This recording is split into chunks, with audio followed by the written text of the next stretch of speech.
wabarakatuh. Baiklah, pada kesempatan kali ini kelompok kami akan mempresentasikan materi tentang Enterprise Architecture dan Middleware. Adapun anggota dari kelompok kami yaitu terdiri pertama ada Hayatun Nufus, ada Dini Andriani, terus ada Lesi Meliani yaitu saya sendiri.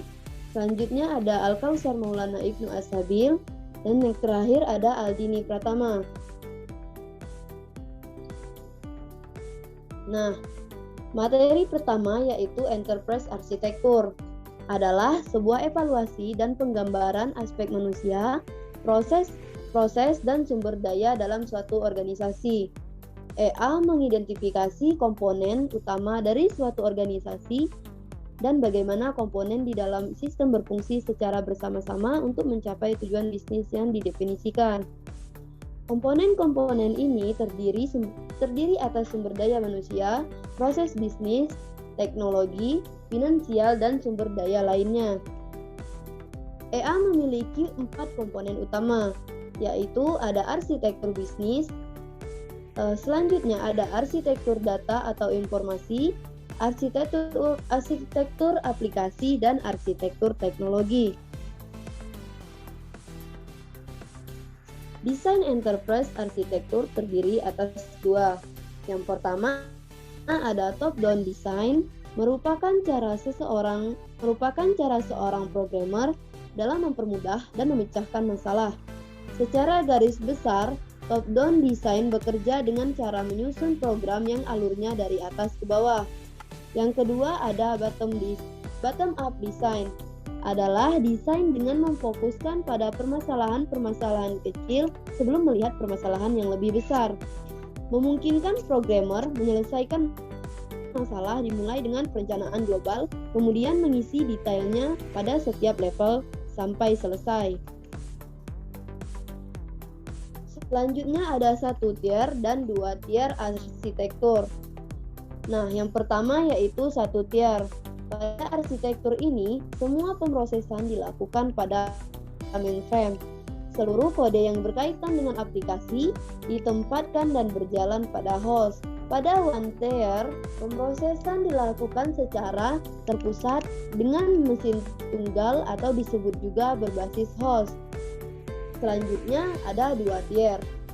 Pemrosesan pada arsitektur tier terjadi pada klien dan server. Aplikasi ini menghubungkan satu server ke banyak klien dengan sebuah jaringan. Aplikasi ini dapat ditempatkan dengan jarak komputer klien dan server yang jauh. Prosesnya melalui klien membuat permintaan, kemudian server memberikan kepada klien. Klien atau server adalah tipikal sebuah aplikasi two-tier dengan banyak klien dan sebuah server yang dihubungkan melalui sebuah jaringan. Aplikasi ini ditempatkan pada komputer klien dan mesin database dijalankan pada server jarak jauh. Aplikasi klien mengeluarkan permintaan ke database yang mengirimkan kembali data ke kliennya. Materi selanjutnya akan dilanjutkan oleh rekan saya yaitu Dini Andriani. Baiklah, di sini saya akan menjelaskan framework Enterprise Architecture. Yaitunya yang pertama Jasman Framework yang merupakan satu alat bantu yang dikembangkan untuk memotret arsitektur organisasi dari berbagai sudut pandang dan aspek, sehingga didapatkan gambaran organisasi secara utuh. Adapun karakteristik dari framework ini yaitu yang pertama, mengkategorikan deliverable dari IE, yang kedua, kegunaan IE terbatas, yang ketiga, banyak diadopsi di seluruh dunia, yang keempat, perspektif view yang kurang menyeluruh, dan yang terakhir merupakan tool untuk perencanaan. Yang kedua ada Federal Enterprise Architecture Framework atau FEAF yang merupakan sebuah framework yang diperkenalkan pada tahun 1999 oleh Federal CAO Council. FEAF ini ditujukan untuk mengembangkan IE dalam federal agency atau sistem yang melewati batas multiple interagency FAAF ini menyediakan standar untuk mengembangkan dan mendokumentasikan deskripsi arsitektur pada area yang menjadi prioritas utama. FAAF ini cocok untuk mendeskripsikan arsitektur bagi pemerintah federal. FAAF ini membagi arsitektur menjadi area bisnis, data, aplikasi, dan teknologi, di mana sekarang FAAF ini juga mengadopsi 3 kolom pertama pada zaman framework dan metodologi EA oleh UX.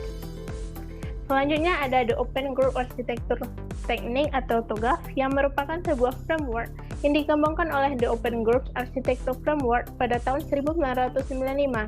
Awalnya, TOGAF ini digunakan oleh Departemen Pertahanan Amerika Serikat, namun pada perkembangannya, TOGAF banyak digunakan pada berbagai bidang seperti perbankan, industri manufaktur, dan juga pendidikan. TOGAF ini digunakan untuk mengembangkan enterprise sektor, di mana terdapat metode dan tools yang ditahu untuk mengimplementasikannya.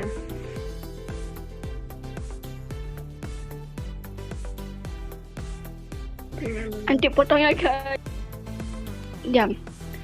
Middleware merupakan jenis software penghubung yang berisi sekumpulan layanan yang memungkinkan beberapa proses dapat berjalan pada satu atau lebih mesin untuk saling berinteraksi pada suatu jaringan. Fungsi dari middleware yaitu yang pertama menyediakan lingkungan pemrograman aplikasi sederhana yang menyembunyikan penggunaan secara detail pelayanan-pelayanan yang ada pada sistem operasi.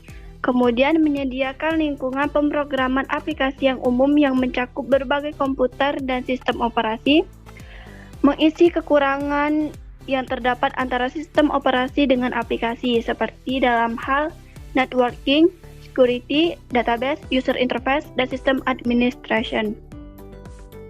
Kemudian jenis-jenis dari middleware itu yang pertama content-centric middleware. Jenis middleware ini memungkinkan kita untuk mengabstraksi konten tertentu tanpa khawatir bagaimana cara mendapatkannya. Ini dapat dilakukan melalui abstraksi sediakan atau konsumsi sederhana. Kemudian jenis remote procedure call middleware merupakan protokol tanpa rincian jaringan yang digunakan oleh suatu program untuk memanggil layanan dari program lain.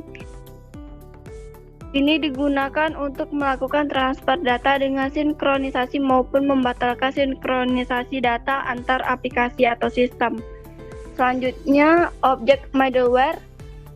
Objek middleware juga disebut broker permintaan objek. Memberikan aplikasi kemampuan untuk mengirim objek dan meminta layanan melalui sistem berorientasi objek. Kemudian ada database middleware yang merupakan jenis middleware yang paling luas dan dikenal luas. Database middleware memungkinkan akses komunikasi langsung dengan database dengan melakukan interaksi secara langsung. Database middleware digunakan sebagai mekanisme untuk mengekstrak informasi dari basis data lokal atau jarak jauh oleh pengembang. Kemudian ada middleware transaksional. Jenis middleware ini mencakup aplikasi seperti monitor pemrosesan transaksi. Ini juga mencakup server aplikasi web. Jenis middleware ini menjadi semakin umum saat ini. Kemudian ada message orient perangkat lunak atau perangkat keras yang mendukung pengiriman dan penerimaan pesan antar sistem terdistribusi. Demikian penjelasan dari saya, selanjutnya akan dilanjutkan oleh Saudara Sabil. Baiklah, saya akan melanjutkan penjelasan dari Saudari Nupus mengenai tipe-tipe layanan middleware. Yang pertama ada layanan sistem terdistribusi, di mana komunikasinya bersifat kritis, program to program, dan biasanya merupakan layanan manajemen data sendiri, RPC, MOM atau Message Oriented Middleware, dan ORB. Yang kedua ada layanan application, yang mana aksesnya ini ke layanan terdistribusi dan jaringan. Contohnya seperti TP atau Transaction Processing, Monitor, dan layanan database seperti Structured Query Language atau SQL. Terus yang ketiga ada layanan manajemen middleware, yang mana memungkinkan aplikasi dan fungsi dimonitor secara terus-menerus untuk meyakinkan unjuk kerja yang optimal pada lingkungan komputasi distribusi. Kemudian cara kerja middleware itu sendiri. Secara umum, prinsip kerja middleware adalah mencegat request yang masuk untuk kemudian diproses terlebih dahulu sebelum diberikan kepada controller yang dituju atau diarahkan ke controller yang lain. Dengan menggunakan fitur ini, kita dapat membuat komponen yang reachable untuk melakukan pekerjaan-pekerjaan tersebut. Kemudian kita masuk ke pemanfaatan middleware pada robot operating system atau ROS, yang mana pengembangan sistem pengontrolan perangkat elektronik menggunakan middleware robot operating system atau ROS dan Raspberry ini.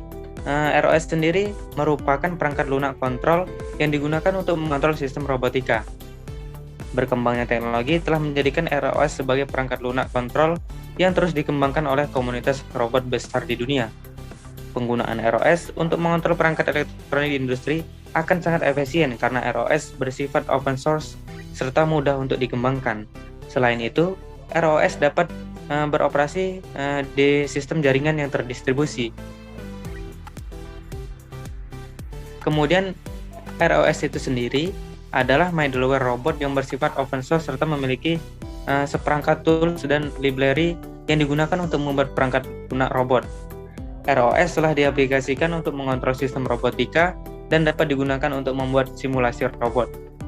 ROS berjalan di atas sistem operasi Linux dan dapat dioperasikan pada Raspberry Pi. Raspberry Pi merupakan sebuah mikrokomputer yang berukuran kecil, yang mempunyai fungsi sama seperti komputer serta dapat digunakan untuk mengontrol perangkat keras.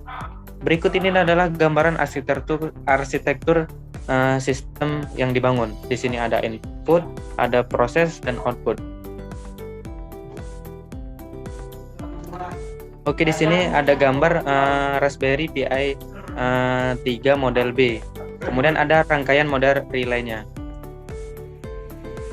Raspberry Pi merupakan salah satu jenis mikrokomputer yang mempunyai fungsi dan kegunaan sama seperti komputer pada umumnya. Raspberry Pi mempunyai GPIO pin yang dapat digunakan untuk menerima data input dan sensor yang mengirim data output untuk mengontrol perangkat keras elektronik. Adapun jenis Raspberry Pi yang digunakan untuk penelitian ini adalah Raspberry Pi 3 model B. Dalam pengontrolan perangkat elektronik tegangan 110 atau 220 volt AC dibutuhkan rangkaian pemicu relay. Relay merupakan sebuah saklar elektronik yang dapat dikendalikan menggunakan arus. Pada pengontrolan ini digunakan 4 buah relay 5 volt DC yang digerakkan menggunakan seperangkat rangkaian elektronik dan dipacu berdasarkan input high 1 atau low 0 dari pin EPO Raspberry Pi. Kemudian pada perancangan perangkat lunak dilakukan dengan menginstal middleware ROS Kinetic pada Raspberry Pi, kemudian membuat perangkat lunak kontrol menggunakan bahasa pemrograman Python. Hasil dari perancangan tersebut kemudian dapat diaplikasikan untuk membangun sebuah sistem pengontrolan perangkat elektronik dengan menggunakan middleware ROS dan Raspberry Pi. Berikut adalah hasil perancangan perangkat kerasnya, dan di sebelah kanan ada hasil perancangan sistemnya.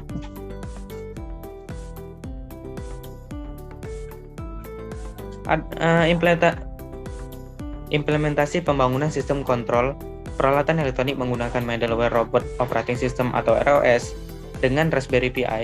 Pada ROS terdapat node, topik, dan message yang saling terhubung menggunakan komunikasi protokol TCP ROS dan UDP ROS. Middleware ROS dapat mengontrol kondisi pin GPIO untuk aktif high 1 atau low 0 berdasarkan komen atau perintah message dari ROS node yang dijalankan pada sistem operasi Linux dan Raspberry Pi. Konsep pengontrolan perangkat elektronik ini dapat digunakan untuk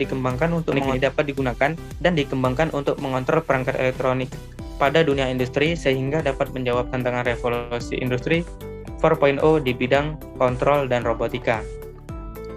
Oke, sekian penjelasan dari saya. Materi selanjutnya akan dilanjutkan oleh Saudara Aldi. Terima kasih sebelumnya. Di sini saya akan menjelaskan rancangan middleware untuk arsitektur interface. Bisa kita lihat pada PowerPoint itu terdapat 5 aplikasi layanan pemerintah yang terhubung melalui koneksi internet atau VPN. Rancangan pertama yaitu analisis koneksi beberapa aplikasi layanan pemerintah e-government melalui koneksi internet. Ada aplikasi SIM atau Polri, ada aplikasi kependudukan atau SIAK, aplikasi layanan kesehatan BPJS, aplikasi ketenagakerjaan Nakers Trans, dan aplikasi paspor atau imigrasi. Selanjutnya yaitu rancangan tingkat 2, yaitu web service konvensional atau tanpa middleware. Di sini kita lihat database pada aplikasi pertama itu terhubung dengan web service aplikasi pertama yang terhubung dengan aplikasi pengguna layanan. Begitupun untuk aplikasi-aplikasi selanjutnya, pada database aplikasi kedua itu terhubung dengan web service aplikasi kedua dan juga terhubung pada aplikasi pengguna layanan yang lainnya. Untuk perancangan middleware arsitektur interface pada tingkat 3 di sini desain arsitektur AI sebagai middleware dalam e-government. Bisa kita lihat rancangannya sebagai berikut, yaitu terdapat 5 aplikasi layanan pemerintah, yaitu aplikasi eKTP, aplikasi SIM, aplikasi ketenagakerjaan, aplikasi paspor, aplikasi layanan kesehatan yang terhubung dengan middleware. Begitu juga dengan database-nya, sehingga terciptanya manajemen user, keamanan akses, manajemen layanan, multi-platform web service, dan pertukaran data melalui XML atau JSON yang terenskripsi. Terima kasih.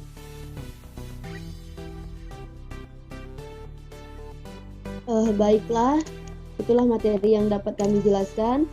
Terima kasih atas perhatiannya. Mohon maaf atas segala kesalahan, kekurangan. Saya akhiri. Wassalamualaikum warahmatullahi wabarakatuh.